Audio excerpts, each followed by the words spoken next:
아들 하나 못 낳은 쓸모없는 것. 대체 이 집에서 무슨 낯짝으로 붙어 살겠다는 게냐. 하루라도 빨리 나가거라. 내년이 이 집에 재앙을 몰고 왔어. 네가 있는 한 이 집구석은 절대 평안할 날이 없을 것이야. 전주. 수백 년을 이어온 유서 깊은 종갓집. 그곳에서 한며느리는 사람 취급은커녕 마당으로 내동댕이 쳐졌습니다. 흐트러진 머리칼, 옷자락은 흙먼지에 뒤덮였고 맨발에는 시린 바람이 칼날처럼 파고들었죠. 그녀는 무릎을 꿇고 애타게 빌었습니다. 제발, 제발 저를 버리지 마세요. 이 집 말고는 갈 곳이 없어요.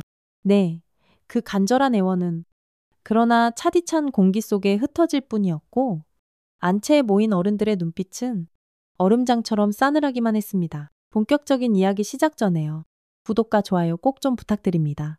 알림 설정까지 해두시면 새로운 영상이 올라올 때마다 가장 먼저 만나보실 수 있어요. 전주의 유서 깊은 종갓집. 마당 한가운데 수백 년 된 은행나무는 그 모든 세월을 말없이 지켜보고 서 있었죠. 고요한 한옥 안채에서 박서윤은 배가 점차 불러오는 것을 느꼈습니다. 숨이 차고 몸은 힘들었지만 서윤의 얼굴에는 잔잔한 미소가 어렸습니다. 드디어 가문의 대를 이을 종손을 품에 안을 날이 코앞으로 다가오고 있었기 때문입니다. 서윤아, 오늘은 몸이 좀 어떻다니야. 가가 뱃속에서 잘 놀고 있느냐. 시어머니의 목소리에는 숨길 수 없는 기대감이 가득했습니다. 매일 아침 서윤의 방에 들러 안부를 묻는 것이 시어머니의 중요한 일과가 되었으니까요. 네, 어머님, 어제보다는 한결 나은 것 같아요. 아가가 뱃속에서 꼬물꼬물 잘 놀고 있어요. 서윤은 배를 부드럽게 쓰다듬으며 수줍게 대답했습니다. 종갓집 마당을 오가는 친척들의 발걸음도 부쩍 잦아졌습니다. 종손의 탄생을 기다리는 집안의 기대감은 날이 갈수록 커져만 갔습니다. 특히 시아버지는 매일 저녁 식사 시간마다 우리 가문의 찬란한 미래를 이을 귀한 아이다 하며 술잔을 높이 들곤 했습니다. 서윤은 무거운 몸을 이끌고 방 안 구석구석을 정갈하게 정리했습니다. 출산을 위한 준비물도 하나하나 정성스레 챙겼죠. 그녀의 고운 손끝에서는 아기를 위한 작은 손수건이 만들어졌습니다. 하을한 천에 하준이라는 이름을 한 땀 한 땀 수놓았습니다. 동력 하늘처럼 밝고 건강한 아이가 되기를 바라는 간절한 마음을 담아서요. 우리 아가, 엄마가 이렇게 예쁜 손수건 만들었어. 부디 건강하게만 태어나 주렴. 서윤은 완성된 손수건에 입을 살짝 맞춘 후 병원 가방 안에 소중히 넣었습니다. 그러던 그날 밤 갑자기 찾아온 진통의 서윤은 황급히 시어머니를 불렀습니다. 급하게 병원으로 향하는 차 안에서 서윤은 배를 움켜쥐며 터질 듯한 고통을 힘겹게 견뎌냈습니다. 병원에 도착하자마자 산부인과 의사가 서윤을 맞았습니다. 아이고, 상태가 좋지 않습니다. 태아의 심장 박동이 너무 불안정해요. 지금 바로 전신 마취 후에 응급 수술을 해야 합니다. 의사의 다급한 말에 서윤은 덜컥 겁이 났지만 오직 아이를 위해 고개를 끄덕였습니다. 마취 약물이 주입되면서 서윤의 의식은 점차 희미해져 갔습니다. 마지막으로 보인 것은 의사와 간호사들이 분주하게 움직이는 모습, 그리고 시어머니의 걱정 가득한 눈빛이었습니다. 시간이 얼마나 흘렀을까요? 서윤이 눈을 떴을 때 가장 먼저 보인 것은 병실의 하얀 천장이었습니다. 몸은 천근만근 무거워 온몸이 옥신거렸습니다. 그러나 무엇보다 먼저 떠오른 생각은 바로 아이였습니다. 서윤은 본능적으로 자신의 배를 만져보았습니다. 하지만 홀쭉해진 배의 순간 가슴이 철렁 내려앉았습니다. 우리 아이는요? 아들인가요? 서윤은 떨리는 목소리로 간신히 물었습니다. 침대 옆에 서 있던 간호사가 안타까운 표정으로 다가왔습니다. 정말 죄송합니다. 태아는 따님이셨고 사산이었습니다. 사산이라니 그 단어가 서윤의 귀에 마치 천둥처럼 울렸습니다. 눈에서는 뜨거운 눈물이 왈칵 쏟아져 내렸습니다. 아니에요. 그럴 리가 없어요, 제 아이. 제 아이를 봐야 해요. 제발요. 간호사는 그저 고개를 저을 뿐이었습니다. 이미 시신은 병원에서 수습했습니다. 시어머님께서 모든 절차를 다 마치셨어요. 서윤은 도저히 믿을 수가 없었습니다. 얼굴 한번 제대로 보지 못하고 단 한 번 안아보지도 못한 채 모든 것이 끝나버렸다는 사실이 장례식조차 없이 아이의 존재는 그저 병원 기록으로만 남았습니다. 퇴원하는 날, 서윤은 병원 가방을 챙기다가 이상한 점을 발견했습니다. 정성스레 수놓았던 하준이 손수건이 감쪽같이 사라져버린 것입니다. 가방을 아무리 뒤져봐도 찾을 수가 없었습니다. 어머님, 혹시 제가 아기를 위해 만들었던 그 손수건 못 보셨어요? 서윤이 조심스레 물었습니다. 시어머니는 잠시 굳은 표정으로 서윤을 바라보다가 싸늘하게 대답했습니다. 그런 건 가버렸. 이제 아무짝에도 쓸모없는 물건들이니. 그 말에 서윤은 가슴이 와르르 무너져 내리는 듯한 아픔을 느꼈습니다. 아이를 위해 밤새워가며 한 땀 한 땀 수놓았던 손수건마저 그렇게 사라져버린 것입니다. 마지막 남은 연결고리마저 산산조각 난 것 같았습니다. 집으로 돌아온 서윤의 방에는 이전의 따스함이라고는 찾아볼 수 없었습니다.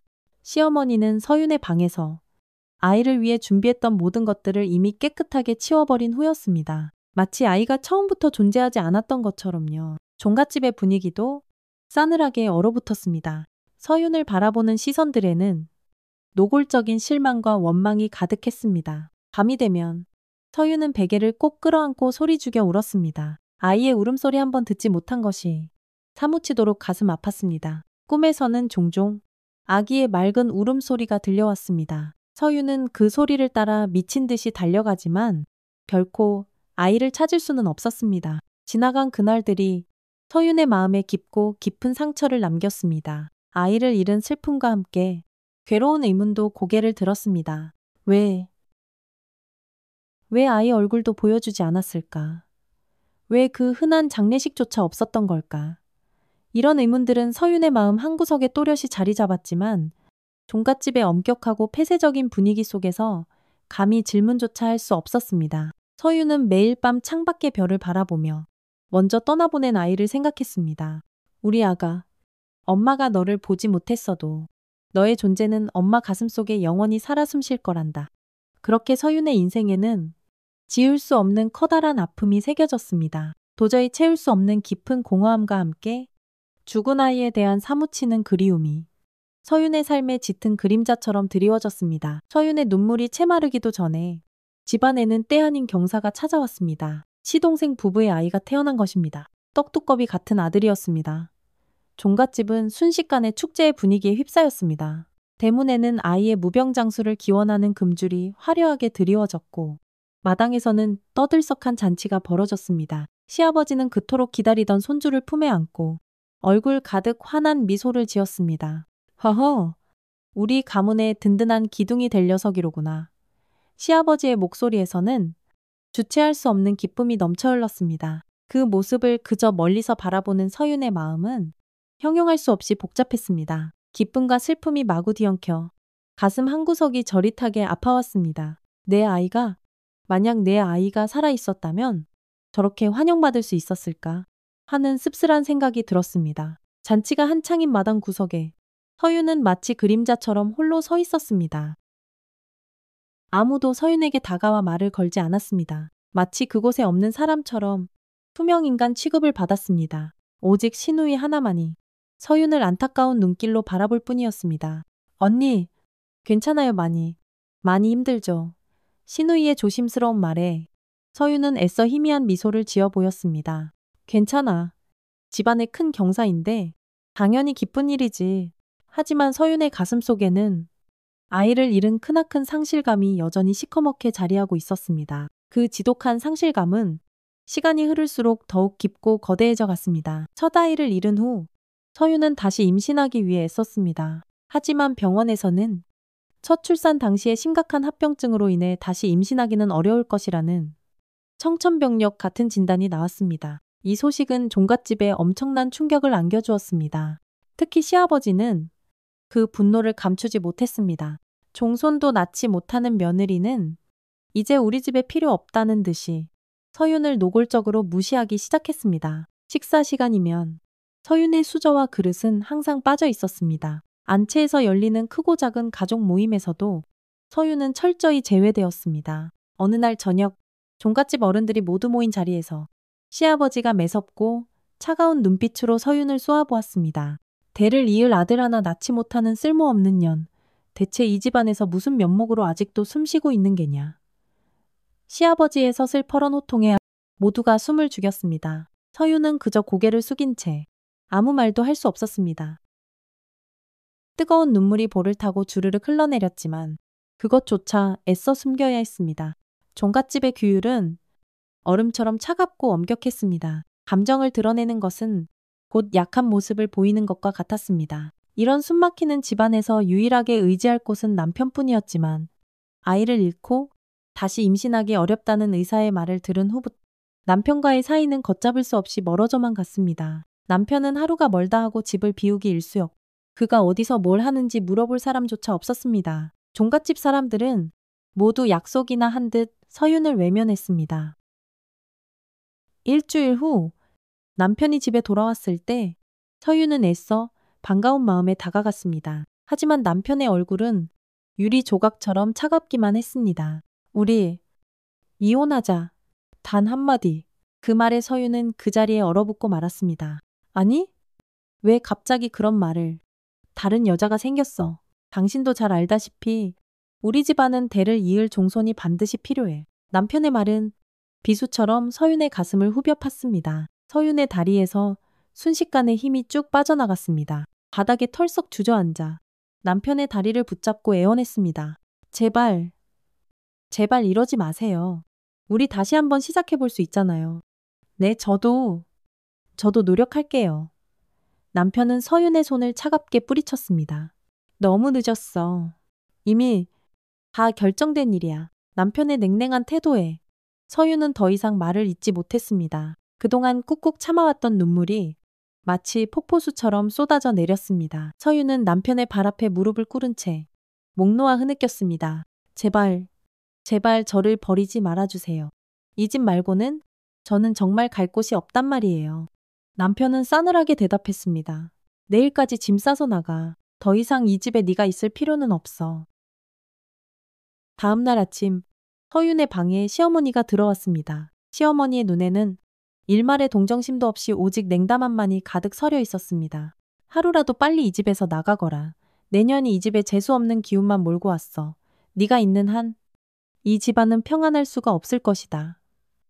서윤은 시어머니의 모진 말에 그저 고개를 떨굴 수밖에 없었습니다. 어머님? 저는 정말로 갈 곳이 없습니다. 시어머니는 차갑게 코웃음을 쳤습니다. 그건 네 사정이지. 아들 하나 제대로 낳지 못한 네가 감히 이 집에 남아있을 자격이나 된다고 생각하느냐.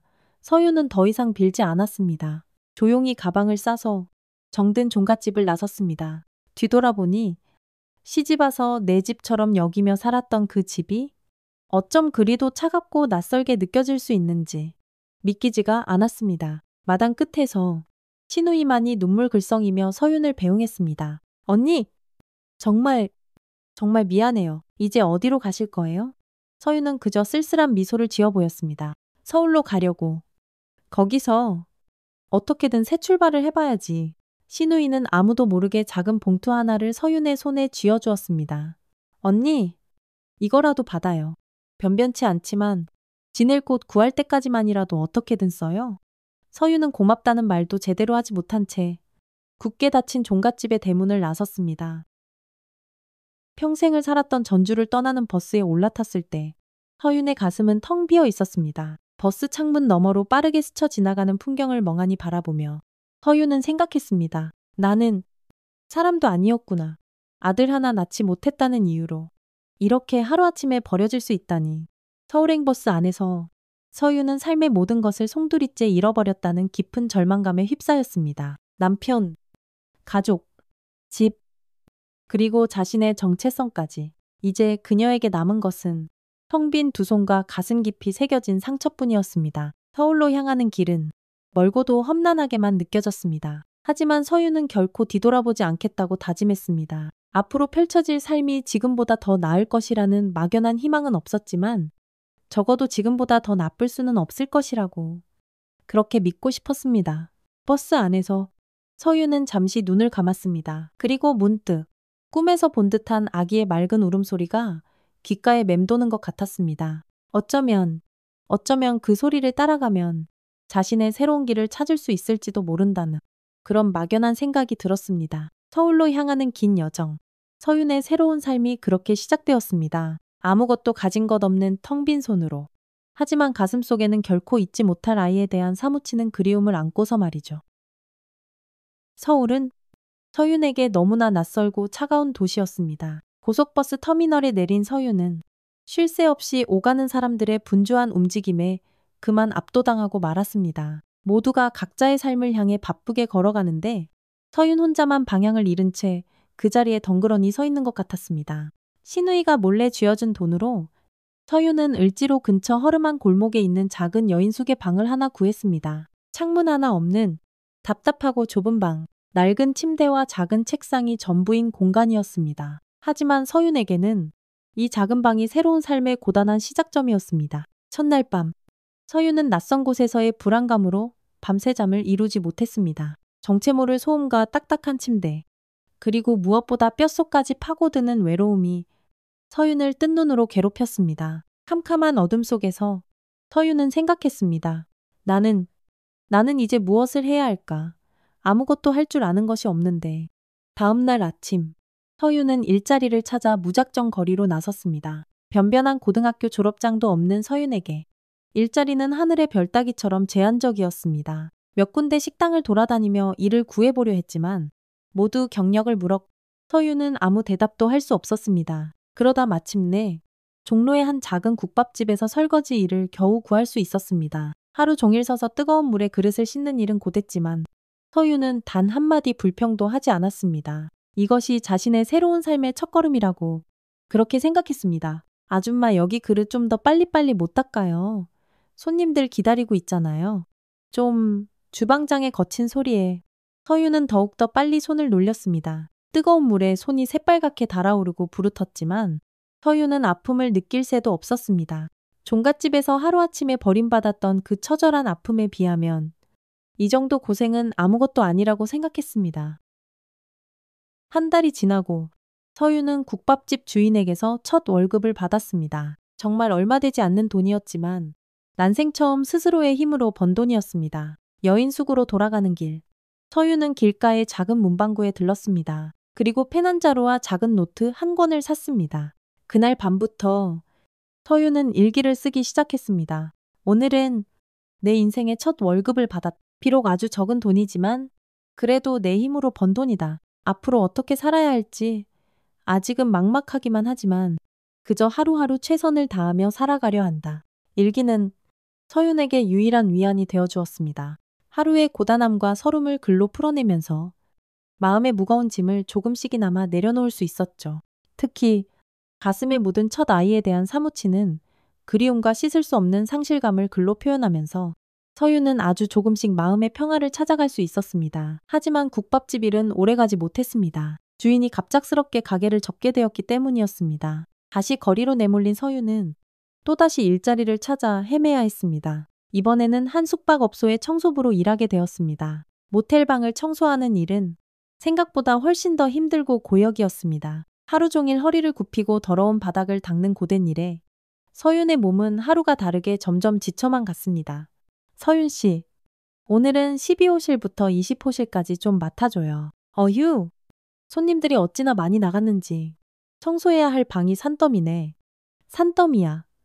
관리자의 재촉하는 말에 서윤은 그저 묵묵히 고개를 끄덕일 뿐이었습니다. 불평할 여유조차 없었습니다. 당장 일이 없으면 다음 달 월세도 낼 수 없는 절박한 상황이었으니까요. 모텔방을 청소하면서 서윤은 종종 손님들이 버리고 간 찢어진 사진이나 낡은 물건들을 발견하곤 했습니다. 낯선 타인들의 희미한 흔적들. 그것들을 비가다 보면 서윤은 자신의 삶도 어쩌면 누군가에게는 그저 스쳐 지나가는 하찮은 흔적에 불과할지도 모른다는 처량한 생각에 잠기곤 했습니다. 어느 날 서윤은 모텔 창문을 닫다가 우연히 거리에서 해맑게 뛰어놀고 있는 아이들을 보았습니다. 아이들의 청량한 웃음소리를 듣는 순간 서윤의 눈에서는 자신도 모르게 뜨거운 눈물이 주르륵 흘러내렸습니다. 그 순간 서윤은 가슴에 묻은 자신의 첫째 아이를 떠올렸습니다. 만약 내 아이가 살아 있었다면 내 아이도 지금쯤 자라서 저렇게 학교에 다니고 친구들과 어울려 신나게 웃고 떠들고 있었겠지. 그 생각에 서윤은 하던 일을 멈추고 창가에 기대어 한참을 흐느껴 울었습니다. 그 모습을 본 관리자가 걱정스러운 얼굴로 서윤에게 다가왔습니다. 아니, 서윤 씨, 괜찮아요. 혹시 어디 몸이라도 아픈 거예요? 서윤은 황급히 눈물을 닦으며 애써 태어난 척했습니다. 아, 아니에요. 괜찮습니다. 그냥 먼지가 눈에 잠깐 들어가서요. 그날 이후 서윤은 자신의 감정을 더욱더 단단히 숨기기 시작했습니다. 가슴 아픈 슬픔은 마음 깊숙이 묻어두고 아무 표정 없는 얼굴로 그저 하루하루를 묵묵히 버텨나갔습니다. 청소 일을 하면서도 서윤은 늘 미래를 생각했습니다. 이렇게 평생 남의 방이나 청소하며 살 수는 없어. 무엇이든 기술 하나라도 제대로 배워야 한다는 절실한 생각이 들었죠. 어느 날 서윤은 동네 문화센터 앞을 지나가다가 우연히 재봉 강좌 수강생 모집 포스터를 보게 되었습니다. 서윤은 자신도 모르게 발걸음을 멈추고 한참 동안 포스터를 유심히 바라보았습니다. 종갓집에 있을 때 서윤은 바느질을 꽤나 좋아했었습니다. 특히 고운 실로 예쁜 술을 놓는 것을 곧잘했습니다. 문득 첫 아이 하준이를 위해 정성껏 수놓았던 그 파란 손수건이 떠올랐습니다. 한참을 망설인 끝에 서윤은 용기를 내어 재봉 강좌에 등록했습니다. 수업은 주로 저녁 시간에 있었기 때문에 청소일을 마치고 빠듯하게 참석할 수 있었습니다. 처음에는 재봉틀을 다루는 것이 서툴고 어색했지만 서윤은 놀라운 집중력을 보이며 빠르게 기술을 익혀나갔습니다. 어머, 서윤 씨는 손길이 참 섬세하네요. 이렇게 금방 배우시는 걸 보니 정말 소질이 있으신 것 같아요. 강사의 칭찬에 서윤은 아주 오랜만에 얼굴에 희미한 미소를 지었습니다. 재봉틀을 다루는 동안만큼은 서윤은 세상의 모든 시름과 걱정을 잠시나마 잊을 수 있었습니다. 천을 재단하고 바느질하고 한 땀 한 땀 정성껏 술을 놓는 그 모든 작업이 서윤에게는 더 없는 위안이 되었습니다. 몇 개월 동안 열심히 배운 덕분에 서윤은 이제 간단한 옷수선이나 예쁜 소품 정도는 제법 능숙하게 만들 수 있게 되었습니다. 강사의 추천으로 서윤은 동네의 작은 세탁소에서 수선 일을 시작하게 되었습니다. 청소일보다 수입도 조금 더 무엇보다 서윤이 진심으로 좋아하는 일이었습니다. 아이고, 서윤 씨 수선 솜씨가 정말 기가 막히네. 손님들이 어쩜 그렇게 칭찬들을 하시는지 몰라요. 세탁소 주인의 칭찬에 서윤은 마음 한구석이 따뜻해지는 뿌듯함을 느꼈습니다. 아주 오랜만에 자신의 가치를 인정받는 듯한 기분이었습니다. 세월이 흘러 서윤은 더욱더 많은 기술을 익혔습니다. 옷 만들기, 가방 제작은 물론이고 특히 한 땀 한 땀 정성으로 놓는 자수기술은 서윤의 빼놓을 수 없는 특기가 되었습니다. 서윤은 자신만의 디자인으로 예쁜 손수건과 아기자기한 소품들을 만들어 주변 사람들에게 종종 선물하곤 했습니다. 와, 서윤 씨 이런 솜씨면 정말 가게 하나 차려도 되겠어요. 왜 자신의 공방 같은 건 안 여시는 거예요? 어느 날, 한 지인의 질문에 서윤은 에이, 제가 무슨 하며 손사래를 쳤지만 한 번도 구체적으로 생각해 본 적은 없다고 대답했습니다. 하지만 그 말은 서윤의 마음에 작은 씨앗 하나를 슬며시 심어 놓았습니다. 내 가게, 내 공방을 갖는다면 어떨까? 서윤은 그날부터 아주 조금씩 돈을 모으기 시작했습니다. 자신만의 작은 공방을 열고 싶다는 소박하지만 간절한 꿈이 생긴 것이죠. 그렇게 30년이라는 긴 세월 동안 온갖 꾸준히 일을 마다 않고 피땀 흘려 노력한 끝에 서윤은 드디어 꿈에 그리던 아주 작은 공방 하나를 차릴 수 있게 되었습니다. 종로의 어느 허름한 골목길, 2평 남짓한 정말 작은 공간이었지만 서윤에게는 세상 그 무엇과도 바꿀 수 없는 소중한 보금자리였습니다. 수놓은 행복이라는 이름의 작은 공방.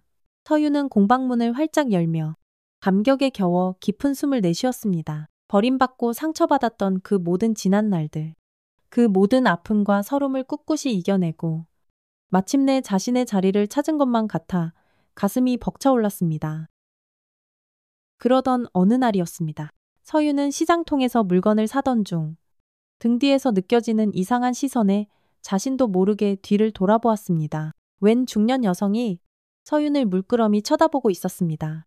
여성의 눈빛은 어딘지 모르게 날카로웠지만 동시에 깊은 슬픔 같은 것이 깃들어 있는 듯 했습니다.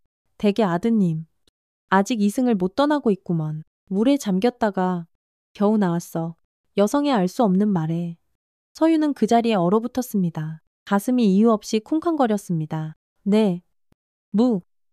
무슨 말씀이세요? 그게 도화선녀라고 하네. 보다시피 무당이야. 당신 곁에 잃어버린 아들의 기운이 아주 선명하게 보여. 서유는 너무 놀란 나머지 손에 들고 있던 물건을 바닥에 떨어뜨리고 말았습니다. 말도 안 돼요. 서유는 그대로 뒤돌아 그 자리에서 도망치듯 빠져나왔습니다. 무당의 말은 그저 허무맹랑한 소리일 뿐이라고 애써 생각했습니다. 아이는 이미 30년 전에 사산했고 그것도 딸이었다고 분명히 들었으니까요. 하지만 그날 밤부터 서유는 끔찍한 악몽에 시달리기 시작했습니다. 꿈에서는 아이의 애절한 울음소리가 끊임없이 들려왔습니다. 서유는 필사적으로 그 소리를 따라가지만 결코 아이를 찾을 수는 없었습니다. 밤마다 반복되는 악몽에 서유는 몸과 마음이 점점 더 지쳐만 갔습니다. 그리고 서서히 아주 희미하게 남아있던 출산 당시의 기억 조각들이 하나둘 떠오르기 시작했습니다. 병원에 도착했을 때의 그 정신없던 혼란스러움, 의사와 간호사들의 다급하고 분주했던 움직임, 그리고 마취에서 깨어나기 직전에 어렴풋이 들었던 것만 같은 아기의 앙칼진 울음소리. 서유는 자신의 기억을 몇 번이고 의심했습니다. 정말 아기가 울었던 걸까? 혹시 그저 꿈이었던 걸까? 하지만 그 기억은 시간이 지날수록 오히려 점점 더 선명해졌습니다. 특히 아이를 위해 직접 한 땀 한 땀 정성껏 수놓았던 손수건, 그리고 그 위에 또렷이 새겨 넣었던 이름 하준. 서유는 걷잡을 수 없는 혼란에 휩싸였습니다. 만약 아이가 정말로 살아있다면 나는 분명 딸을 낳았다고 들었는데 왜 무당은 아들이라고 했을까? 그렇다면 지금까지 자신이 알고 있었던 모든 것이 전부 다 거짓이었단 말인가? 서윤의 마음속에 걷잡을 수 없는 의문이 거대한 파도처럼 밀려오기 시작했습니다. 도화선녀라는 무당의 말은 서윤의 마음의 실로 엄청난 파문을 일으켰습니다. 며칠 동안 서윤은 뜬 눈으로 밤을 지새우며 심한 불면증에 시달렸죠. 밤마다 귓가에 생생하게 들려오는 아이의 울음소리는 점점 더 또렷해져만 갔습니다. 서윤은 애써 그 소리를 무시하려 했지만 어쩔 수 없이 자꾸만 그 소리에 귀를 기울이게 되었습니다. 정말 우리 하준이가 살아있는 걸까? 이 의문은 마치 족쇄처럼 서윤의 머릿속을 떠나지 않았습니다. 서윤은 공방일에 억지로 집중하려 했었지만 바느질을 하는 동안에도 아이에 대한 생각은 단 한순간도 끊이지 않았습니다. 손에 진 바늘이 하얀 천을 쿡 하고 뚫고 들어갈 때마다 마치 서윤의 가슴도 함께 날카롭게 찔리는 듯 아팠습니다. 어느 날 아침 서윤은 마침내 굳은 결심을 했습니다. 보아선녀를 다시 찾아가기로 한 것입니다. 지난번에 만났던 시장통을 샅샅이 돌아다니며 무당에 대해 물어보았지만 아쉽게도 아는 사람이 아무도 없었습니다. 서윤은 쉽게 포기하지 않고 인근의 여러 시장들을 일일이 찾아다녔습니다. 혹시 도화선녀라는 무당 아시는 분 계세요? 지난번에 이 시장 어디선가 뵌 것 같은데?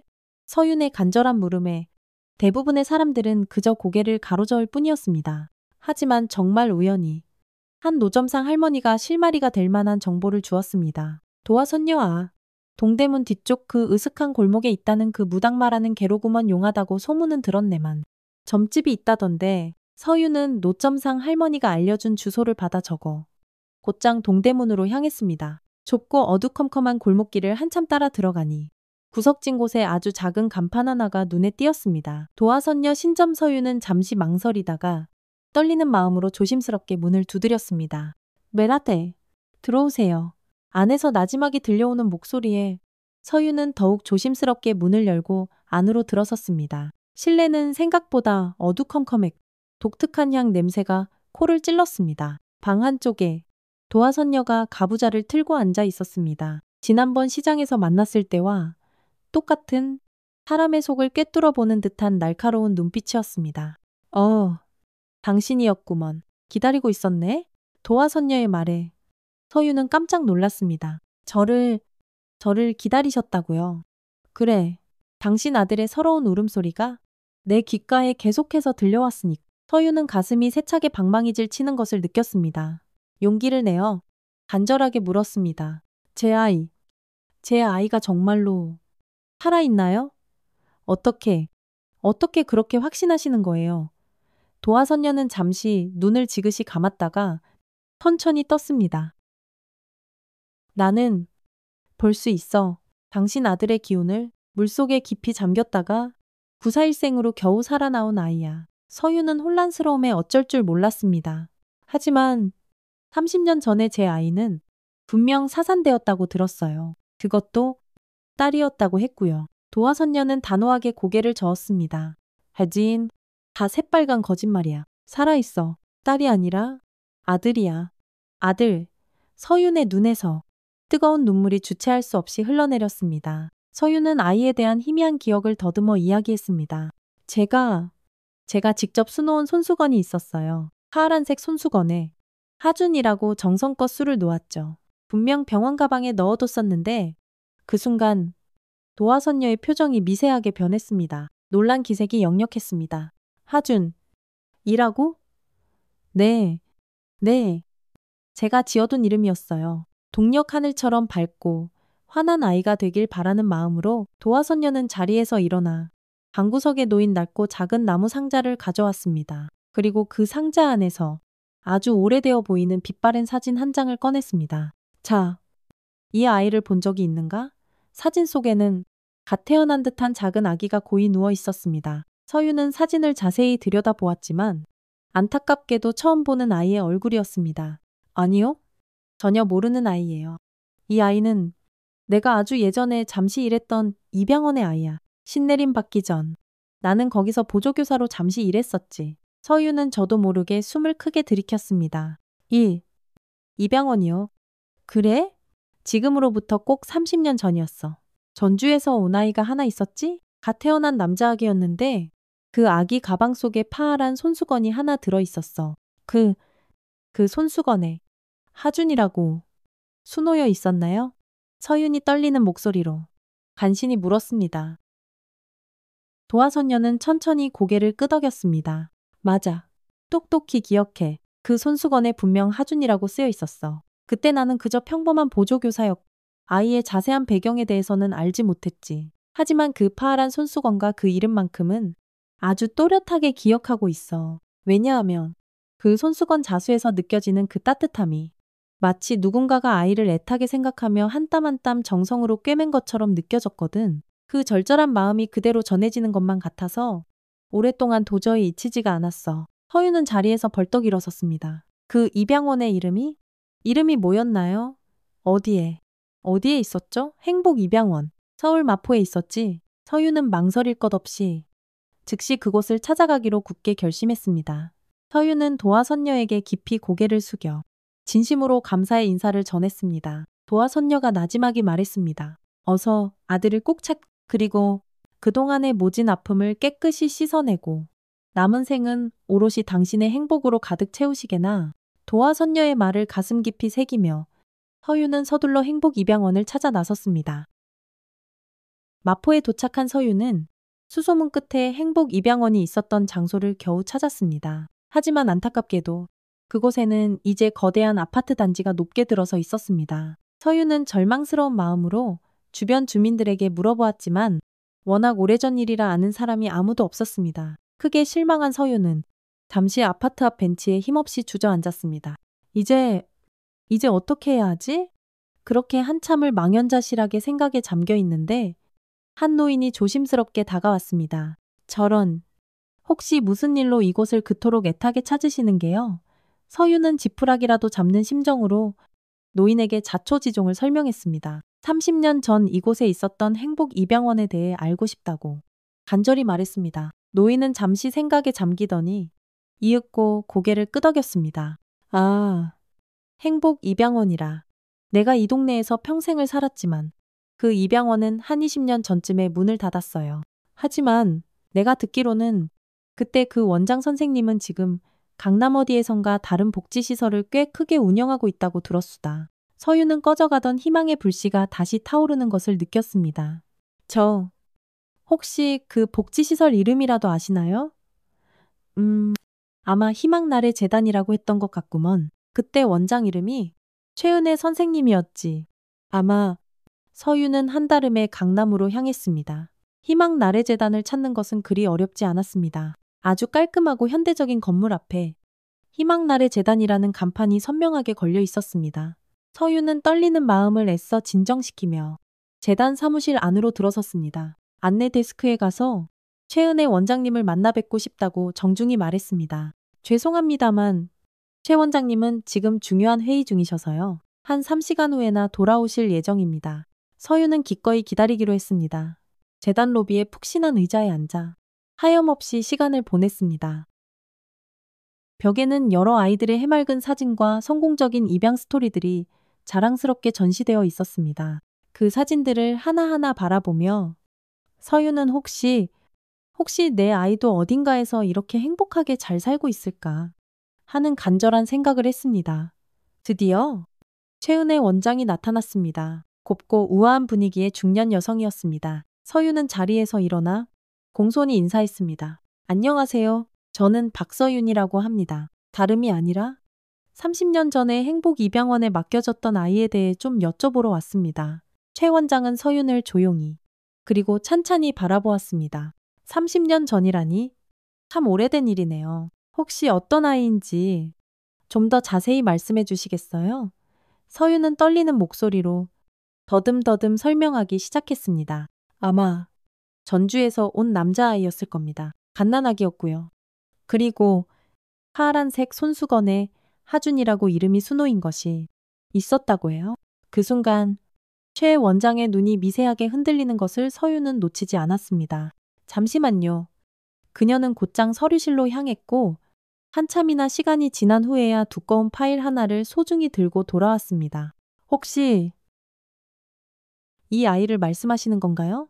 파일 안에는 아주 오래되어 보이는 흑백 사진 한 장이 끼워져 있었습니다. 갓난아기의 사진, 그리고 그 옆에는 파란색 손수건의 사진도 함께 있었습니다. 서유는 그 손수건을 보는 순간 뜨거운 눈물이 왈칵 쏟아져 나왔습니다. 자신이 밤을 새워가며 한 땀 한 땀 정성으로 수놓았던 바로 그 손수건이었습니다. 네, 맞아요, 이게 바로 제가 만든 손수건이에요. 이 아이 지금 살아있나요? 네. 최 원장은 조심스럽고 그리고 천천히 고개를 끄덕였습니다. 이 아이는 5살 무렵 미국 캘리포니아의 한 부부에게로 입양이 되었어요. 이름은 마이클 스미스로 바뀌었지요. 서유는 저도 모르게 손으로 입을 가렸습니다. 그 후에는요? 최 원장은 잠시 말을 고르더니 안타까운 표정으로 설명을 이어갔습니다. 입양 이후 안타깝게도 가정에서 여러 어려움을 겪다가 결국 가출했고 한동안 보호시설을 거쳐 성인이 되어 독립했습니다. 그런데 참 다행스럽게도 이 아이는 저희 재단의 기환 입양인 지원 프로그램을 통해서 다시 한국 국적을 취득하고 고국으로 돌아왔어요. 돌아왔다고요? 정말요? 네, 그 아이는 성장한 후에 한국에서 자신의 뿌리를 찾고 싶어 했고 직접 저희 재단에 연락을 해왔어요. 그때 강태준이라는 한국 이름으로 개명했고 지금은 한국에 완전히 정착해서 살고 있습니다. 서윤의 심장이 마치 미친 듯이 뛰기 시작했습니다. 강태준. 그럼 지금은 어디에 있나요? 그가 한국에 정착한 후에도 저희 재단과 종종 연락을 주고받았어요. 얼마 전에는 글쎄 검사로 발탁되었다는 아주 기쁜 소식을 전해주었답니다. 현재 강태준 씨는 서울중앙지검에서 검사로 일하고 있습니다. 서유는 자리에서 벌떡 일어섰습니다. 머릿속이 뒤죽박죽 복잡했으니 아들이 살아있다는 사실, 그것도 검사가 되어 이 나라, 이 땅에서 살고 있다는 사실이 서윤에게는 너무나도 놀랍고 믿기지 않았습니다. 어떻게 이런 일이? 내 아이는 분명 사산되었다고 들었는데 최 원장은 서윤의 떨리는 손을 따뜻하게 잡아주었습니다. 그 부분은 사실 저도 정확히 알 수가 없습니다. 당시 기록에는 아이의 친부모가 모두 사망했다고 되어 있었어요. 그래서 입양 절차가 정상적으로 진행될 수 있었습니다. 서유는 엄청난 충격에 휩싸였습니다. 자신이 죽었다고 대체 누가? 왜 그런 끔찍한 거짓말을 했던 걸까요? 그리고 대체 누가 아이를 입양시켰단 말인가요? 서윤의 머릿속에는 그 순간 시어머니의 싸늘했던 얼굴이 떠올랐습니다. 제가 어떻게 하면 제 아들을 만날 수 있을까요? 최 원장은 잠시 생각하더니 조심스럽게 말했습니다. 법적으로는 입양인의 개인정보를 저희가 직접적으로 알려드릴 수는 없습니다. 하지만 서울중앙지검에 계신다고 했으니 혹시 그곳을 한번 방문해 보시는 건 어떨까요? 서유는 천천히 고개를 끄덕였습니다. 이제 자신이 해야 할 일이 명확해졌습니다. 무슨 일이 있어도 아들을 찾아야 했습니다. 최 원장에게 몇 번이고 감사의 인사를 전한 후 서유는 곧장 서울중앙지검으로 향했습니다. 입양원을 나오면서 서유는 문득 하늘을 올려다 보았습니다. 어쩐지 유난히 맑고 푸른 하늘이 자꾸만 흘러내리는 눈물 때문에 흐릿하게 보였습니다. 하준아, 엄마가 이제야 널 찾았어. 이제 곧 만나러 갈게. 서윤의 가슴속에는 지난 30년간 굳게 봉인되었던 온갖 기억들이 마치 거대한 물결처럼 세차게 밀려왔습니다. 그 모든 기억의 조각들이 이제 하나로 모여 서윤이 찾아야 할 단 하나의 길을 환하게 비춰주고 있었습니다. 마치 작은 천조각 위에 수놓인 그 이름처럼 서윤의 인생도 이제 새롭게 한 땀 한 땀 수놓아질 시간이 온 것입니다. 서울중앙지검의 웅장하고 위험 있는 건물 앞에 서자 서윤의 가슴은 더욱더 빠르게 뛰기 시작했습니다. 이곳에 자신의 아들이 있다니 아직도 꿈을 꾸는 것처럼 믿기지가 않았습니다. 서윤은 용기를 내어 천천히 건물 안으로 들어섰습니다. 로비는 수많은 사람들로 몹시 분주했습니다. 변호사들, 관계자들, 그리고 이런저런 민원인들이 바쁘게 오가고 있었습니다. 안녕하세요.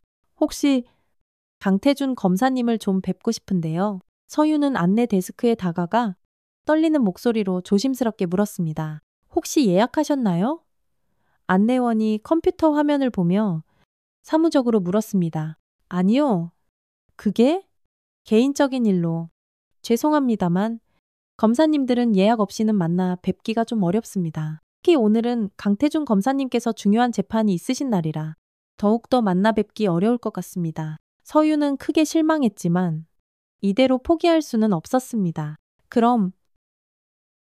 그럼 언제쯤이면 뵐 수 있을까요? 다음 주쯤으로 예약을 하시는 게 좋을 것 같습니다. 성함과 연락처를 남겨주시면 담당 비서분께 잘 전달해드리겠습니다. 서유는 어쩔 수 없이 그렇게 하기로 했습니다. 하지만 막상 이름을 말하려고 하니 순간 망설여졌습니다. 박서윤이라는 이름이 강태준에게 과연 어떤 의미가 있을까? 30년 만에 불쑥 찾아온 생모라는 사실을 이렇게 갑작스럽고 일방적으로 알리는 것이 과연 옳은 일일까? 일단 메모만 좀 남기고 싶습니다. 다음에 다시 오겠습니다. 안내원은 가볍게 고개를 끄덕였고 서유는 힘없이 발길을 돌려 건물을 나왔습니다. 바깥으로 나와 맑은 공기를 깊이 들이마셨습니다. 이제 어떻게 해야 할지 도무지 갈피가 잡히지 않았습니다. 무작정 만나자고 하기에는 그에게 너무나 큰 충격일 수 있었습니다. 서유는 지검 건물 앞벤치에 앉아 한참 동안 깊은 생각에 잠겼습니다. 그때 법정 복장을 한 사람들이 건물에서 우르르 나오는 모습이 보였습니다. 서유는 문득 아주 희미한 기대를 품었습니다. 혹시 저 무리 중에 강태준이 있을까? 시간이 흐르고 점심시간이 되자 더욱더 많은 사람들이 건물을 분주하게 오갔습니다. 서유는 자기도 모르게 모든 사람들의 얼굴을 유심히 살폈습니다. 그러다 문득 한 남자가 서윤의 눈에 들어왔습니다. 30 초반 정도로 보이는 젊은 남성. 단정한 정장 차림에 목에는 출입증을 걸고 있었습니다. 서윤은 무의식적으로 자리에서 벌떡 일어났습니다. 남자의 출입증에 적힌 이름이 흐릿하게 남아 보였습니다. 강태준 검사. 서윤의 다리가 후들후들 떨려왔습니다. 그 자리에 그대로 굳어버리고 말았습니다. 강태준은 조금도 망설임 없이 자신의 길을 당당하게 걸어가고 있었습니다. 자신감 넘치는 걸음걸이, 냉철하고 이지적인 눈빛. 서윤은 그 모습을 그저 멍하니 바라볼 수밖에 없었습니다. 강태준의 날카로운 눈매는 전 남편을 꼭 닮았고 단호하게 담은 인매는 자신을 빼닮았습니다. 더 이상 의심할 여지가 없었습니다. 그는 분명 자신의 아들이었습니다. 서유는 저도 모르게 강태준을 뒤따라가려다 황급히 멈춰섰습니다. 어떻게 다가가야 할지, 대체 무슨 말을 먼저 건네야 할지 도무지 알 수가 없었습니다. 안녕하세요. 제가 30년 만에 찾아온 당신의 엄마입니다. 라고 말해야 할까요? 그의 평탄했을지도 모를 인생에 이렇게 갑자기 나타나 씻을 수 없는 혼란을 주는 것이 과연 옳은 일일까요? 며칠 동안 서유는 강태준을 지검 근처에서 그저 멀리서 남몰래 지켜보기만 했습니다. 그의 바쁜 일상, 힘찬 걸음걸이, 스쳐 지나가는 표정 하나하나가 서윤에게는 그 무엇과도 바꿀 수 없이 소중했습니다. 직접 다가가지는 못했지만 그렇게라도 아들의 모습을 먼발치에서나마 볼 수 있는 것만으로도 서윤은 가슴 벅찬 행복을 느꼈습니다. 오랜 고민 끝에 서윤은 편지를 쓰기로 결심했습니다. 직접 갑작스럽게 만나는 것보다는 그래도 편지가 덜 충격적일 것이라고 생각했습니다. 서윤은 공방으로 돌아와 한 글자 한 글자 정성을 다해 편지를 썼습니다. 강태준 검사님께 갑작스러운 편지에 많이 놀라셨을 줄 압니다. 정말 죄송합니다. 저는 박서윤이라고 합니다. 30년 전 전주의 한 종갓집 며느리였고 그 이후로는 줄곧 혼자 서울에서 30년이라는 긴 세월을 살아온 평범한 사람입니다. 이렇게 검사님께 편지를 쓰는 이유는 다름이 아니라 당신에게 꼭 알려드려야 할 아주 중요한 이야기가 있기 때문입니다. 30년 전 저는 전주의 종갓집에서 첫 아이를 낳았습니다. 당시 저는 전신 마취 상태였고 깨어났을 때 아이가 사산되었다는 청천벽력 같은 말을 들었습니다. 하지만 최근에 제가 알게 된 사실은 그것이 모두 새빨간 거짓말이었다는 것입니다. 아이가 태어나기 바로 전날 밤 저는 파란색 천의 하준이라는 이름을 정성껏 수놓은 작은 손수건을 만들었습니다. 그리고 그 손수건을 병원 가방에 소중히 넣어두었지만 제가 깨어났을 때는 이미 감쪽같이 사라져버린 후였습니다. 혹시 하준이라는 이름을 들어보신 적이 있으신지요? 혹은 파란 색천에 곱게 수놓아진 손수건을 혹시 보신 적이 있으신지요? 만약 이 편지가 당신에게 크나큰 혼란을 드린다면 진심으로 사과드립니다. 하지만 제 마음속 깊이 자리 잡은 이 의문을 풀기 위해 정말 큰 용기를 내어 이 편지를 보냅니다. 부디 연락 기다리겠습니다. 박서윤 드림. 서윤은 편지를 곱게 접어 봉투에 넣고 서울중앙지검 강태준 검사 앞으로 조심스럽게 보냈습니다. 편지를 우체통에 넣는 그 순간 서윤의 마음은 더욱더 복잡하게 얽혀들었습니다. 과연 강태준이 이 편지를 읽어볼까요? 만약 읽는다면 대체 어떤 반응을 보일까요? 일주일이라는 시간이 마치 1년처럼 길게 느껴졌지만 아무런 연락도 오지 않았습니다. 서윤은 점점 희망을 잃어가기 시작했습니다. 아마도 강태준은 편지를 무시했거나 아니면 아예 읽어보지도 않았을 수도 있었습니다. 서윤은 애써 마음을 다잡고 공방에서 일에만 몰두하며 괴로운 마음을 달래려 했습니다. 그러던 어느 날 오후였습니다. 공방문이 스르륵 열리더니 한 남자가 안으로 들어왔습니다. 서윤은 여느 때처럼 손님을 맞이하려다 그 자리에 그대로 얼어붙고 말았습니다. 강태준이었습니다. 단정한 수트 차림, 흔들림 없는 눈빛, 그의 표정은 매우 진지했고 어딘지 모르게 약간의 긴장감마저 느껴졌습니다. 혹시 박서윤 씨 되십니까? 서윤은 순간 말을 잇고 말았습니다. 단지 떨리는 손으로 아주 작게 고개를 끄덕일 뿐이었습니다. 저 편지 잘 받았습니다. 강태준의 목소리는 아주 조용했지만 어딘지 모르게 단호함이 묻어났습니다. 잠시 앉으시겠어요? 서윤이 겨우 목소리를 짜내어 말했습니다. 강태준은 공방 안의 작은 테이블에 조용히 앉았습니다. 서윤도 그 맞은편에 마주 앉았습니다. 한동안 두 사람 사이에는 숨막힐 듯 무거운 침묵만이 흘렀습니다. 왜 이런 편지를 제게 보내셨는지 좀 더 자세히 말씀해 주실 수 있을까요?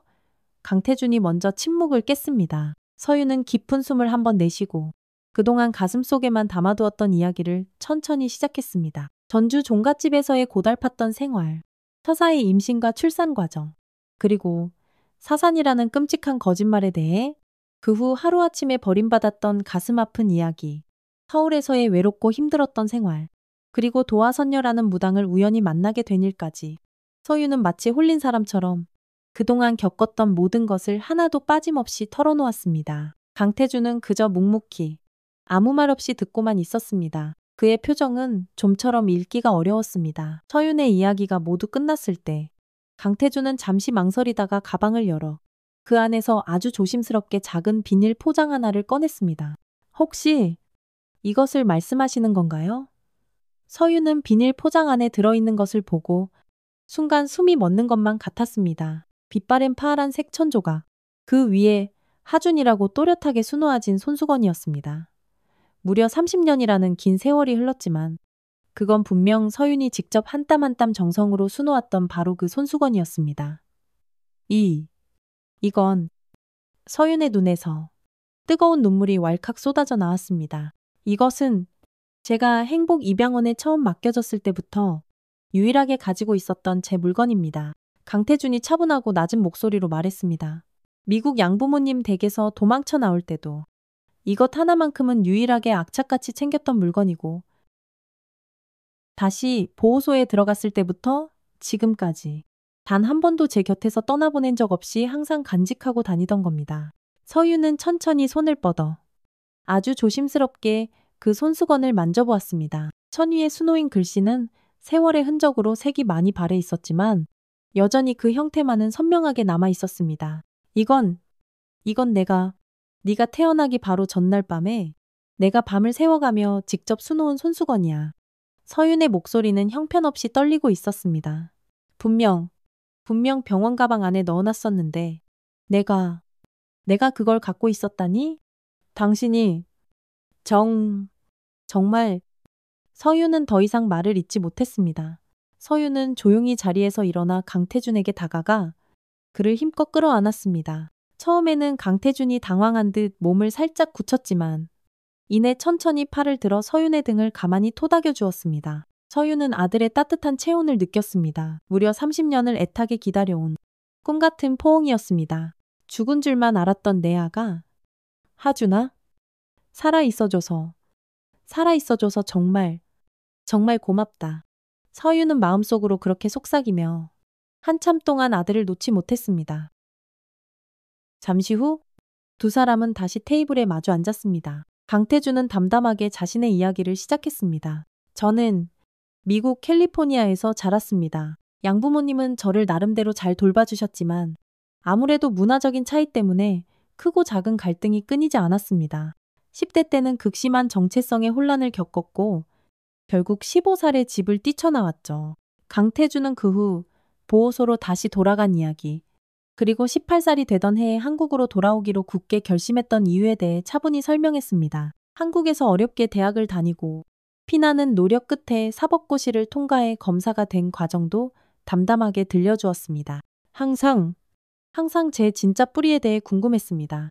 이 낡은 손수건이 제가 가진 유일한 단서였죠. 하준이라는 이름이 과연 제 진짜 이름인지, 대체 누가 왜 지어준 이름인지 너무나도 알고 싶었습니다. 서윤은 강태준의 파란만장했던 이야기를 듣는 내내 하염없이 눈물을 흘렸습니다. 아들이 그동안 겪었을 그 모진 고통과 깊은 혼란을 생각하니 가슴이 미어지는 듯 아팠습니다. 미안하다. 정말 미안해. 아가, 이 일은 분명 명백한 불법입니다. 누군가는 반드시 책임을 져야 합니다. 서윤은 강태준의 차가운 손을 꼭 잡았습니다. 지금은 그런 것보다 우리가 이렇게 다시 만났다는 사실이 더 중요해. 이미 30년이나 지난 일이니 법적으로도 처벌하기는 어려울 거야. 강태준은 말없이 고개를 끄덕였지만 그의 눈빛에는 여전히 감춰진 진실을 밝혀내고야 말겠다는 굳은 의지가 담겨 있었습니다. 앞으로 종종 연락드려도 괜찮을까요? 강태준이 조심스럽게 물었습니다. 그럼 물론이지. 언제든지 환영이야. 아들아. 서윤의 눈에서는 이제 기쁨과 감격의 눈물이 하염없이 흘러내렸습니다. 그날 이후 강태준은 종종 서윤의 작은 공방을 찾아왔습니다. 두 사람은 서로에 대해 아주 천천히 그리고 조심스럽게 알아가기 시작했습니다. 무려 30년이라는 긴 공백을 채우는 데는 상당한 시간이 필요했지만 그들에게는 이제 서로를 알아갈 충분한 시간이 있었습니다. 그러나 서윤의 마음 한구석에는 여전히 풀리지 않은 커다란 의문이 남아 있었습니다. 왜 그때 의사도, 간호사도, 그리고 시어머니까지도 모두 한 목소리로 사산이라고 했던 걸까? 왜 아이를 딸이었다고 철석같이 속이고 나도 모르게 강제로 입양까지 시켰던 걸까? 그 잔인한 진실은 아직도 깊고 어두운 어둠 속에 꼭꼭 숨겨져 있었습니다. 차가운 겨울이 지나고 마침내 따스한 봄이 찾아왔습니다.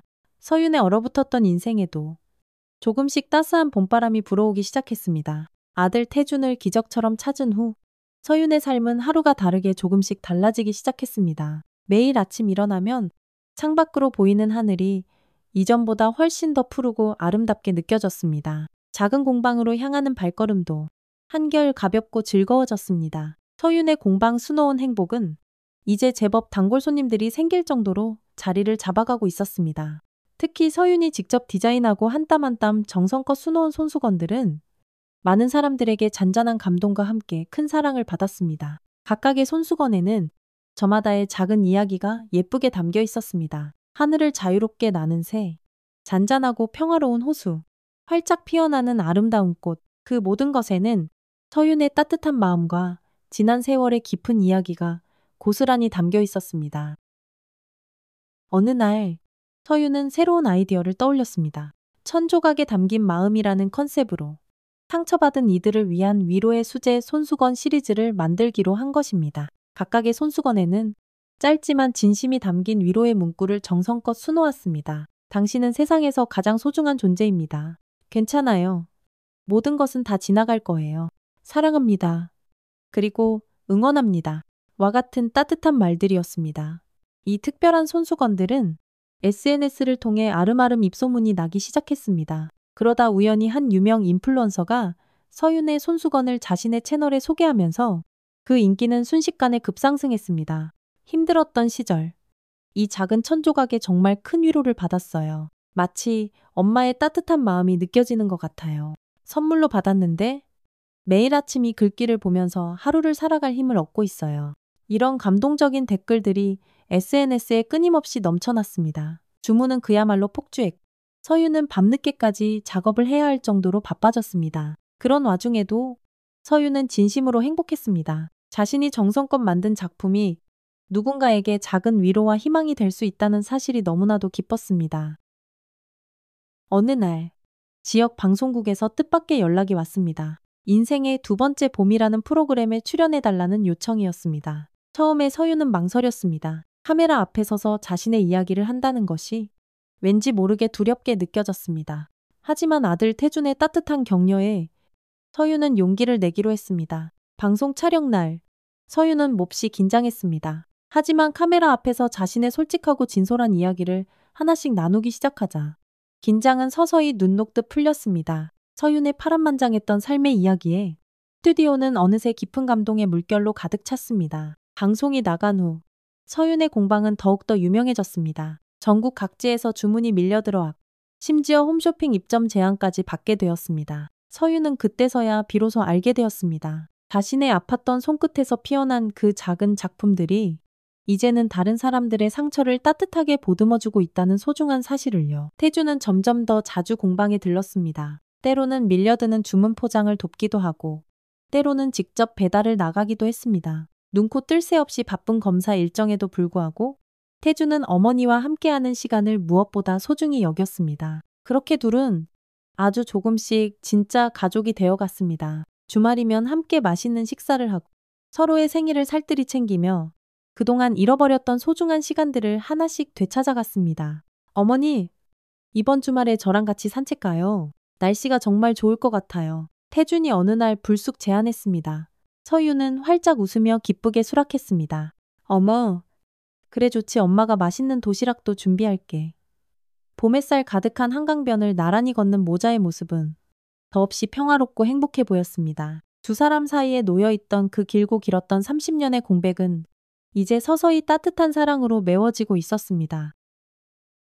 서윤은 늠름하게 자란 아들 태준의 모습을 가만히 바라보며 가슴 벅찬 감사함을 느꼈습니다. 기적처럼 아들을 되찾은 것, 그리고 이렇게 새롭게 시작된 인생. 서윤의 삶은 마치 한겨울 모진 추위를 이겨내고 다시 활짝 피어나는 아름다운 꽃과 같았습니다. 어느 햇살이 유난히 따스하게 느껴지던 오후였습니다. 서윤은 공방에서 새로운 신상품 디자인을 구상하며 평화로운 시간을 보내고 있었습니다. 따스한 봄 햇살이 커다란 창문을 통해 부드럽게 들어와 작업대를 환하게 비추었습니다. 서윤은 자신도 모르게 작은 콧노래를 흥얼거리며 즐겁게 바느질을 하고 있었습니다. 그때 갑자기 휴대전화 벨소리가 요란하게 울렸습니다.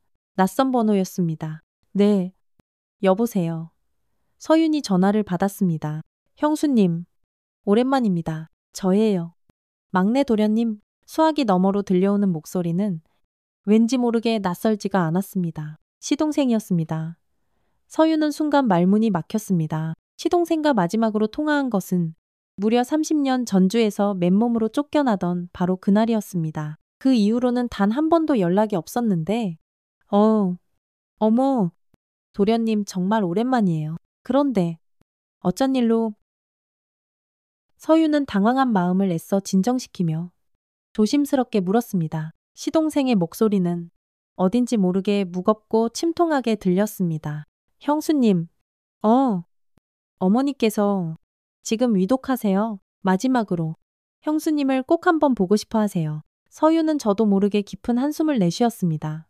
시어머니, 그 이름석 자만으로도 가슴속 깊이 묻어두었던 오래된 상처가 다시금 되살아나는 것 같았습니다. 30년 전, 오갈 곳 하나 없는 자신을 그토록 매몰차게 내쫓았던 그 여자가 이제 와서 자신을 찾는다니.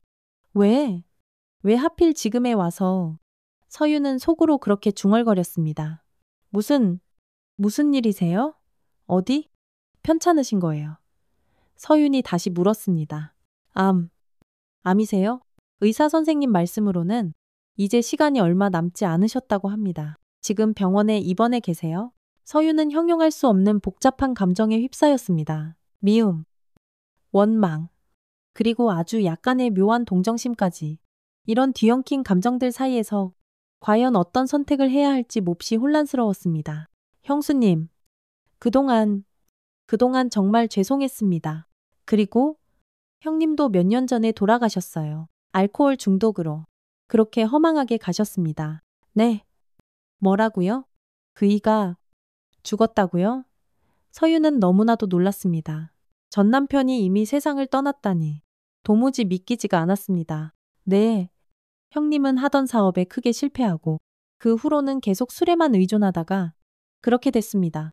그리고 아시다시피 우리 집안도 완전히 몰락했습니다. 그 대단했던 종갓집이라는 명성도 이제는 다 옛날 이야기가 되어버렸고요. 서유는 한동안 아무 말도 할 수가 없었습니다. 한때 그토록 하늘 높은 줄 모르고 자랑스러워했던 그 종갓집이 그렇게 허무하게 몰락했다니. 이런 말을 들어도 이상하게 기쁨이나 복수심 같은 감정은 전혀 느껴지지 않았습니다. 오히려 허탈한 삶의 무상함만이 씁쓸하게 밀려올 뿐이었습니다. 어머님이 계신 곳 주소 좀 알려줘요. 한번 가볼게요. 오랜 고민 끝에 서유는 마침내 그렇게 대답했습니다. 왜 그 당시 그토록 잔인하게 자신의 아들을 강제 입양까지 보내야만 했는지 그 해답을 꼭 듣고 싶다는 마음도 한구석에 자리 잡고 있었죠. 주소를 받아 적은 서유는 곧바로 아들 태준에게 전화했습니다. 자초지종을 설명하자 태준은 조금도 망설이지 않고 함께 가겠다고 했습니다. 어머니, 절대 혼자 가실 생각은 마세요. 제가 꼭 같이 갈게요. 서유는 아들 태준의 든든한 말에 자신도 모르게 큰 안도감을 느꼈습니다. 아들의 존재는 이제 서윤에게 세상 그 무엇과도 바꿀 수 없는 커다란 힘이 되어주고 있었습니다. 다음 날, 서윤과 태준 모자는 전주의 한 대학병원을 찾았습니다. 병실문 앞에 서자 서윤의 심장은 마치 터질 것처럼 빠르게 뛰었습니다. 무려 30년 만에 다시 만나는 시어머니. 과연 어떤 얼굴로, 어떤 마음으로 마주해야 할지 눈앞이 캄캄하고 막막하기만 했습니다. 괜찮아요. 어머니, 제가 있잖아요. 태준이 그런 서윤의 떨리는 손을 따뜻하게 꼭 잡아주었습니다. 서윤은 깊은 숨을 한 번 크게 내쉬고 천천히 병실 문을 열고 안으로 들어섰습니다. 침대에는 뼈만 앙상하게 남은 초췌한 노인이 힘없이 누워 있었습니다. 서윤이 기억하는 그 강인하고 위압적이었던 시어머니의 모습은 이제 온데간데 없이 사라지고 없었습니다. 오랜 병마에 시달린 그저 가엾고 나약한 한 노인의 모습만이 그 자리에 남아있을 뿐이었습니다. 시어머니는 서윤을 보자 잠시 눈을 희미하게 크게 뜨는가 싶더니 이내 죄스러운 듯 고개를 옆으로 돌려버렸습니다. 서윤도 무슨 말을 먼저 꺼내야 할지 몰라 한동안 침묵만이 흘렀습니다. 방 안에는 무겁고 어색한 공기만이 가득 감돌았습니다. 서윤은 조용히 아들 태준을 앞으로 불렀습니다. 이 아이, 하준이에요. 어머님이 그토록 애타게 원하셨던 어머님의 장손이죠. 시어머니는 아주 천천히 고개를 돌려 늠름한 청년으로 성장한 장손의 얼굴을 물끄러미 바라보았습니다. 그녀의 깊게 팬 주름진 눈가에 뜨거운 눈물이 방울방울 맺히기 시작했습니다. 가늘게 떨리는 손을 힘겹게 뻗어 태준의 손을 잡으려 했었습니다. 살아, 살아있었구나. 내가 너에게 얼마나 못된 짓을. 시어머니의 목소리는 갈라지고 가늘게 떨리고 있었습니다. 태주는 처음에는 잠시 당황했지만 이내 자세를 낮추어 시어머니의 차가운 손을 따뜻하게 잡아주었습니다. 저는 강태준입니다. 할머니. 그 말에 시어머니의 눈에서 기어이 참았던 눈물이 주르륵 흘러내렸습니다. 미안하다. 정말 미안하구나. 서유는 그 모습을 보며 형용할 수 없는 묘한 감정에 휩싸였습니다. 오랫동안 가슴속 깊이 품어왔던 지독한 분노와 사무치는 원망이 아직도 한켠에 남아있었지만 죽음을 바로 눈앞에 둔 한 노인의 진심 어린 참회하는 모습에 마음이 조금씩 흔들리고 있었습니다. 시어머니는 다시 서윤을 힘겹게 바라보았습니다. 서윤아, 너에게 정말 미안하다. 용서해달라는 말조차 할 자격이 없는 거 잘 안다마는 서윤은 아무 말도 하지 않았습니다. 하고 싶은 말은 너무나도 많았지만 동시에 아무 말도 할 수가 없었습니다. 이제 모든 걸 다 말해야겠구나. 시어머니의 가늘고 떨리는 목소리가 적막한 병실안을 천천히 채우기 시작했습니다. 서윤과 태주는 무거운 침묵 속에서 그녀의 마지막 말에 가만히 귀를 기울였습니다. 시어머니는 뜨거운 눈물을 흘리며 그동안 숨겨왔던 모든 진실을 힘겹게 고백하기 시작했습니다. 대를 이어야 한다는 그놈의 종갓집에서 나는 첫 손주에 대한 기대가 하늘을 하지만 출산 전에 내가 용하다는 점쟁이를 찾아갔었지. 시어머니는 잠시 숨을 고르더니 말을 이어갔습니다. 그 점쟁이가 글쎄 이렇게 말하는 게 아니겠니? 이 아이는 집안의 대들보를 송두리째 무너뜨릴 그런 팔자요. 죽어야만 집안이 사는 그런 사주란 말이오. 서윤의 눈이 순간 커졌습니다. 그런 허무맹랑한 미신 때문에 자신의 아이를 빼앗겼다니. 태준의 얼굴에도 순간 분노가 스쳐 지나갔지만 그는 애써 침착하게 할머니의 이야기를 계속해서 들었습니다. 그 말에 그만 공포에 사로잡혀서 아이를 없애려고까지 하지만 막상 아이의 그 작은 얼굴을 보자 차마 그럴 수가 없었어. 그래서 어쩔 수 없이 입양을 보낸 것이야. 의사에게 두둑이 돈을 쥐어주고 모든 기록을 조작했지. 사산이라고. 그렇게 시어머니는 마치 숨이 넘어갈 듯 힘겹게 지난날의 죄를 고백했습니다. 시어머니는 계속해서 이야기했습니다. 아이를 입양 보낸 후에도 단 하루도 마음 편할 날 없이 늘 끔찍한 양심의 가책을 느꼈다고. 서윤을 그토록 매몰차게 버린 것도 집안에 닥친 모든 불행도 전부 자신의 씻을 수 없는 죄 때문이라고 생각하며 살아왔다고. 지금까지 매일 밤 그 지독한 죄책감에 시달리며 잠 못 이루었다고. 점쟁이의 그 삿된 말 한마디에 휘둘려서 내 손으로 내 손주를 버린 죄. 착한 며느리를 모질게 내쫓은 죄. 이제 와서 이런다고 용서를 구할 수 있다는 것조차 얼마나 염치 없는 일인지 잘 안다마는 서윤은 시어머니의 처절한 고백을 들으며 실로 복잡한 감정에 휩싸였습니다. 지난 30년간 가슴속에 응어리져 있던 그 깊은 아픔이 한순간에 깨끗이 치유될 수는 없었지만 그래도 마침내 모든 진실을 알게 된 것만으로도 가슴을 짓누르던 무거운 짐이 아주 조금은 가벼워지는 듯한 느낌이었습니다. 시어머니는 힘겹게 몸을 일으켜 침대 옆 작은 서랍에서 아주 낡은 나무 상자 하나를 꺼냈습니다. 상자를 열자 그 안에는 오래되어 보이는 숭근 목걸이가 희미하게 빛나고 있었습니다. 이건 하준이 동우의 탄생일에 맞춰서 내가 미리 만들어 두었던 것이다. 내가 너희에게 할 수 있는 유일한 사죄의 증표였지. 시어머니는 가늘게 떨리는 손으로 그 금목걸이를 서윤에게 힘겹게 건넸습니다. 서윤아, 미안하다. 정말 미안하다. 그리고 고맙다. 이렇게 내 마지막 가는 길에 장성한 손주까지. 서윤은 말없이 목걸이를 받아들며 그저 깊이 고개를 숙였습니다. 용서라는 단어가 머릿속을 하염없이 맴돌았습니다. 태주는 조용히 할머니의 앙상한 손을 다시 한번 꼭 잡았습니다. 할머니, 제가 여기 있어요. 이제 마음 편히 가세요. 태준의 목소리는 더없이 부드럽고 따뜻했습니다. 시어머니는 마지막 남은 모든 힘을 다해 아주 희미한 미소를 지어 보였습니다. 그녀의 눈에서는 더 이상 고통이나 슬픔이 아닌 평화로운 빛이 잔잔하게 비치고 있었습니다. 고맙다. 우리 하준아. 그 말을 끝으로 시어머니는 길고 길었던 고통스러운 삶을 마감하고 영원한 잠에 들었습니다.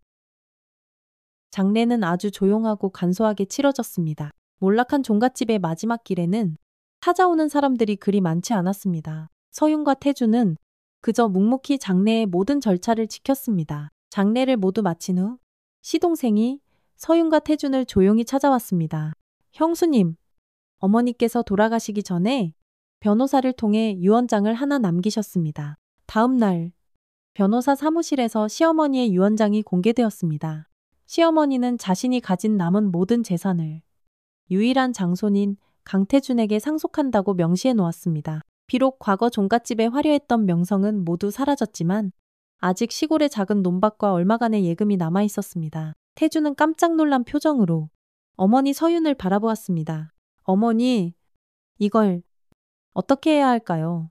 서윤은 잠시 생각에 잠겼습니다. 그건 내 것이니 네가 결정해야 할 일이지. 태준은 곧 결심한 듯 단호한 표정을 지었습니다. 이 재산으로 저는 좋은 일을 하고 싶어요. 어머니?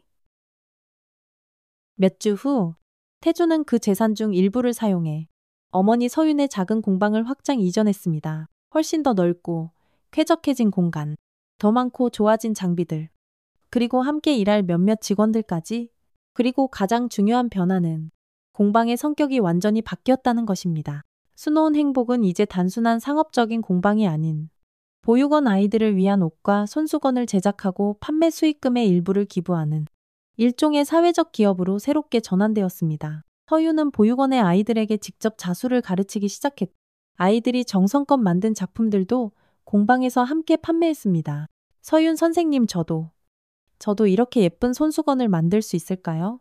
한 보육원 아이가 초롱초롱한 눈망울로 서윤에게 물었습니다. 서윤은 아이의 머리를 부드럽게 쓰다듬으며 따뜻하게 미소 지었습니다. 그럼 물론이지. 너희들은 모두 아주 특별하고 소중한 아이들이란다. 너희의 그 예쁜 마음을 담아 만든 작품은 세상 그 어떤 것보다 더욱 아름다울 거야. 서윤의 공방은 따뜻한 이야기와 함께 점점 더 유명해졌습니다. 단순한 손수건이 아닌 사랑과 위로의 메시지를 전하는 특별한 작품으로 많은 사람들에게 인정받았습니다. 그리고 특히 보육원 아이들이 직접 만든 작품들은 그 어떤 것보다 더욱더 특별한 가치를 인정받으며 날개 돋친 듯 팔려나갔습니다. 태주는 검사 일을 계속하면서도 틈틈이 시간을 내어 공방 일을 도왔습니다. 특히 법률적인 문제나 경영 부분에서는 그의 도움이 정말로 컸습니다. 모자는 그렇게 함께 일하며 이전보다 더욱더 깊고 끈끈한 유대감을 형성해 갔습니다. 어머니, 이제 행복하세요? 어느 날 태준이 불쑥 서윤에게 물었습니다. 서윤은 잠시 생각에 잠겼다가 이내 잔잔한 미소와 함께 대답했습니다. 그래, 행복해. 지난 30년의 그 모진 아픔이 모두 다 깨끗이 치유되지는 않았지만 이제는 더 이상 그 아픔이 나를 괴롭히지는 않아. 오히려 그 아픔이 나를 더욱더 강하게 만들어 다른 이들의 슬픔과 상처를 이해하는 따뜻한 마음을 갖게 해줬으니까 남은 생은 오롯이 내 행복으로 그리고 우리 하준이의 행복으로 가득 채울 거야. 서윤의 삶은 그렇게 아주 천천히 하지만 분명하게 회복되고 있었습니다. 잃어버렸던 아들을 기적처럼 되찾고 과거의 깊은 상처들과 정면으로 마주하고 그리고 이제는 전혀 새로운 인생을 당당하게 살아가고 있었습니다. 지워졌던 이름 대신 아름다운 사랑으로 한 땀 한 땀 수놓은 인생. 햇살이 따스하게 내리쬐는 공방 안.